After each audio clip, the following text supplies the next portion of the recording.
Vous voyez ici comment ils ont confus, ils ont créé la confusion pour mélanger et puis effacer les traces. Vous voyez Thoth.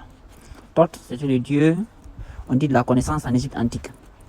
Il y a Jésus qui est là, il y a Baal qui est à côté. Baal, c'était le dieu forgeron de l'ancien Moyen-Orient. C'est-à-dire que le Liban, la zone du Liban, Israël, et puis Moyen-Orient, quoi. Voilà, Baal. On dit maintenant, voilà Africa qui est là-bas. Africa, c'était une déesse aussi de la Rome antique. Après, il y a Baal qui est à côté. Baal, comme un homme à tête de bélier. Voilà, j'ai mis Baal, voilà le vrai Baal. Voilà, en polar, Baal, c'est le bélier. Il y a Thor en bas, où j'ai écrit Thor, forgeron, dieu forgeron. Il y a Zulkarnain, le gars dont on parle dans le Coran, qui va être celui qui va sauver les gens à la fin des temps contre Adjuj et Majuj. Vous voyez, non? Maintenant, tout cela en réalité c'est la même personne. Tout cela c'est la même personne. C'est juste des aspects de leur personnalité et puis des différences géographiques où ils sont invoqués. Thoth, c'est le dieu de la connaissance, mais c'est le dieu des alchimistes. Les alchimistes, c'est qui? Ce sont les forgerons. Or, Baal, c'est le dieu forgeron. Baal, c'est le dieu forgeron. Jésus, on dit dans la Bible, c'est le fils de Dieu. Vous voyez, non? Baal, on dit c'est le fils de El. Baal, c'est le premier fils de El. C'est pour ça qu'on l'appelle Baal Hammad. Baal Hammad, comme Hammadi en polar.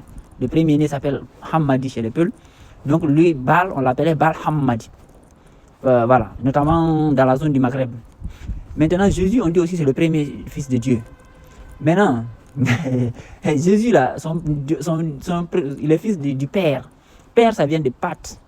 Pater. Pater vient de Ta ou Pate. Ta, normalement, qui est Pate, qui était une divinité génitrice. C'est-à-dire que le Dieu qui crée le corps, en fait. Parce que dans le ventre de la mère, il y a une création qui se fait pour forger le corps. Formateur et puis procréateur. C'est Pate. On comprend que les Blancs ont rendu par Ta. Maintenant, lui, il est le premier fils du Père. Et Baal Hammad est le premier fils de El. Mais El, là, c'est égal à An, le dieu sumérien. An, c'est égal à Allah. Oui, c'est égal à Allah. An is Allah. Linguistically, the Sumerian language. Woko An woni Allah. Ko An woni Allah. Ko An ko firi ko Allah. Ko An. Maintenant, quand tu dis Allah, en polar, quand tu ajoutes un N, c'est pour donner la forme superlative. En réalité, c'est A. Tout comme la première lettre de l'alphabet commence par A.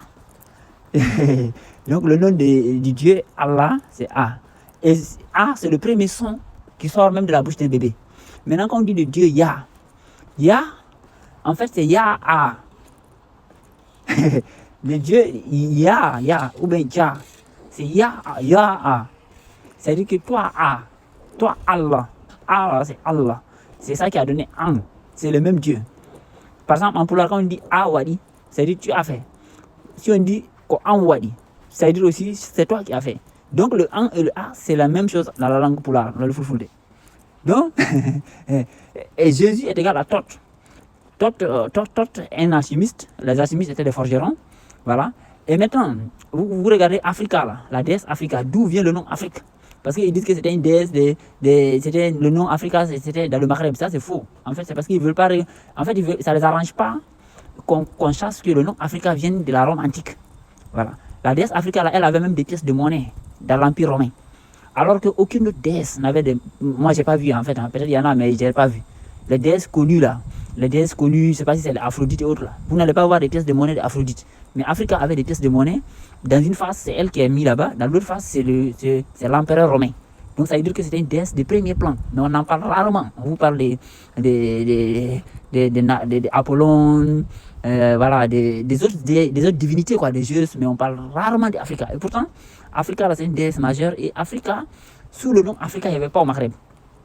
On dit au Maghreb, c'était une divinité qui s'appelait Ifri. Mais Ifri et puis Africa, là, à la distance, hein, c'est pas la même chose. Et dans le Maghreb, il n'y avait pas de pièces de monnaie au nom d'Africa. Et si vous regardez la déesse Africa, un truc qui est remarquable, elle a 2 cornes sur la tête. Et au milieu, il y a une trompe d'éléphant. Donc, les 2 cornes là, ça c'est similaire au baffonnet qui est juste à côté. Vous voyez le baffonnet là, il a 2 cornes sur la tête. Le baffonnet a été inventé au 19e siècle. C'est-à-dire que le baffonnet là, c'est pas un truc ancien. C'est Quand ils ont fini de coloniser la planète, c'est-à-dire qu'ils ont tracé les frontières, ils ont contrôlé, ils ont inventé l'école pour laver le cerveau des gens, ils ont inventé Baphomet là, pour cacher la divinité Baal et les dieux anciens en fait. Vous voyez, non? Vous voyez, ils ont les deux cornes. Et vous voyez le Baphomet, le signe des doigts qu'il met. C'est le même signe que Jésus fait en haut là-bas. Vous voyez, non? Maintenant, on dit, il y a de l'autre côté, il y a Thor. Thor là, on dit c'est le dieu de la foudre et du tonnerre. Mais en réalité, la foudre et le tonnerre de Thor, c'est la foudre, c'est les étincelles, le feu dans la forge. Et le tonnerre, c'est le vacarme dans la forge. Parce que Thor, c'est un dieu forgeron. C'est lui. Parce que les Vikings, l'épée est très très importante chez eux. Parce que les Vikings, comme je l'ai montré, les Vikings sont des Wadabi en fait. L'épée était centrale dans leur culture. Donc ils avaient une divinité qui forgeait. Donc c'est un dieu forgeron en réalité, Thor. Maintenant, Thor, là, son symbole, son animal totem, c'était le bélier aussi. Mais ils ont transformé ça, ils ont voulu dire que c'est le bouc, comme le Baphomet là. On fait passer le Baphomet comme si c'était une tête de bouc. Partout où il y a bélier, ils ont transformé ça en bouc en fait. Vous voyez, non? Mais en réalité, parce que pourquoi? Parce qu'en fait, le bélier est plus noble et plus propre que le bouc. Le bouc, en général, il est le symbole de la sexualité débridée. Vous voyez, non? Thor, c'était un dieu forgeron. Voilà. Et c'est pas un dieu qui s'envole dans les airs, hein, c'est un dieu normal forgeron. Voilà. Maintenant, les gens forgerons, c'était les détenteurs de connaissances mystiques et ésotériques dans toutes les sociétés anciennes. Et c'est eux les vrais alchimistes. L'alchimiste, c'est qui? C'est lui qui manipule le feu, manipule les métaux à l'aide du feu. Maintenant, les métaux dont il est question ici, c'est quoi? Et le feu dont il est question, c'est quoi? Le feu en question, c'est le feu intérieur, c'est-à-dire que le feu émotionnel. Les métaux, c'est des éléments d'ordre intérieur, c'est-à-dire que les gens qui sont capables de manipuler à travers, en manipulant l'émotion des gens, de les transformer. Donc en fait, ce sont les musiciens et les artistes. C'est eux qui sont les réels forgerons dans le plan spirituel. C'est pour cela qu'aujourd'hui, pour dominer le monde, ils contrôlent l'industrie musicale. Parce qu'en réalité, c'est eux-mêmes Baal. Et si vous regardez tous les grands qui sont dans l'industrie musicale, ils font des signes du Baphomet. En réalité, Baphomet, là, c'est une invention. En réalité, c'est le dieu Baal. Maintenant, vous regardez juste en bas à droite, c'est Zulkarnain. Zulkarnain, ça signifie littéralement en arabe, c'est lui qui a deux cornes. Zulkarnain, c'est lui qui a deux cornes. Et dans le Coran, on dit que c'est lui qui avait condamné Hadj et Madjouj, qui avait sauvé les gens et qui avait le pouvoir total sur l'humanité. Et par exemple, dans l'ésotérique des chiites, ils disent que Zulkarnain, en fait, il représente le Mahdi en fait. Pour eux, Zulkarnain, c'est le Mahdi. Dans le chiisme, Dieu dessiné. Le chiisme qui est en Iran, là, les chiites d'Iran. Là. Et ils disent que Zulkarnain, en réalité, c'est le 12e imam. C'est lui qui est le 12e imam et c'est lui qui est le Mahdi. Et maintenant, pour ceux qui vont plus loin, ils disent que le Mahdi, là, en fait, c'est Allah. C'est Dieu lui-même.